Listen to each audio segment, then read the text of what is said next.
আজি কোকৰাঝাৰ আৰু চিৰাং জিলা সমিতি আমি একদম তাৎক্ষণিকভাৱে এই কৰ্মী সভাখন বহাবলৈ দিয়া হৈছে। এই কাৰণেই বহাবলৈ দিয়া হৈছে যে আমি অকমান আগত চাই আছিলোঁ যে ইয়াতে চিৰাঙত বোলে ফৰেষ্টৰ মাটি দখল কৰিছে বুলি জনজাতিসকলক উচ্ছেদ কৰা আমি দেখিছিলোঁ। ইয়াতে মন্দিৰ মছজিদ গীৰ্জা যি আছে চব উচ্ছেদ কৰা আমি দেখিছিলোঁ। তো এইখিনিৰ পৰা এটা কথা প্ৰতীয়মান হৈছে যে লোহাৰে লোহা কাটা যায় বুলি কৈছে।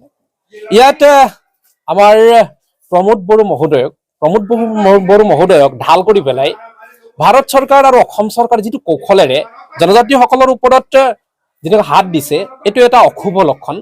কাৰণ জনজাতিসকলৰ যিটো ফৰেষ্ট একমতে যিটো ভূমি পোৱাৰ অধিকাৰ থকা মেলাৰ যিটো অধিকাৰ আছে এই অধিকাৰটো খৰ্ব কৰাটো আটাইতকৈ দুৰ্ভাগ্যজনক বিষয়।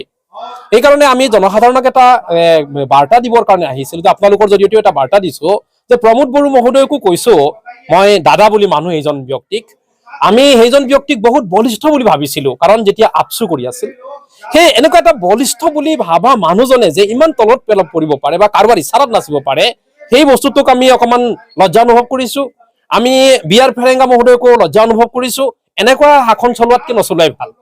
এওঁলোকে এৰি দিয়ক যে জনজাতিসকলৰ ওপৰত যিটো বুলডোজাৰৰ যিটো শাসন আৰম্ভ কৰি দিছে এইটো জনজাতিসকলৰ কাৰণে আটাইতকৈ অশুভ লক্ষণ।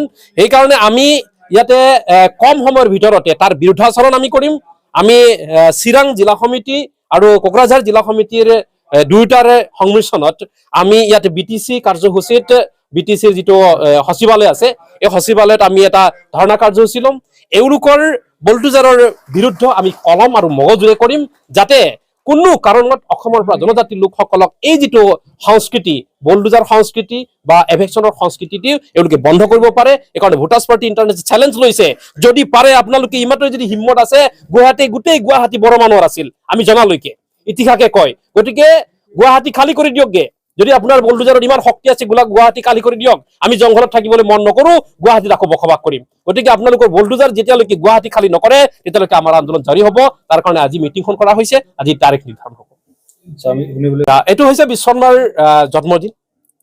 এজন মহান ব্যক্তিৰ জন্ম দিৱস যাৰ চিন্তা ভাৱনাই সকলোকে এটা ভাবিবলৈ চিন্তা কৰিছে যে আইডল ষ্টেট যিটো আপোনাৰ এৰিষ্টটল বুলিয়ে কওক বা প্লেটো বুলিয়ে কওক, প্লেটো এৰিষ্টটলৰ আইডল ষ্টেটতকে আৰু এটা কি বিচাৰধাৰা খাৰা কৰি দিছে বিশ্বকৰ্মা ভৰত গান্ধীয়ে যে বিশ্বকৰ্মা ভৰত গান্ধীৰ আইডিয়েল ষ্টেটটো কিমান মহান আৰু সুখৰ য'ত মানুহে সবিল মিলি জীয়াই থাকিব পাৰে।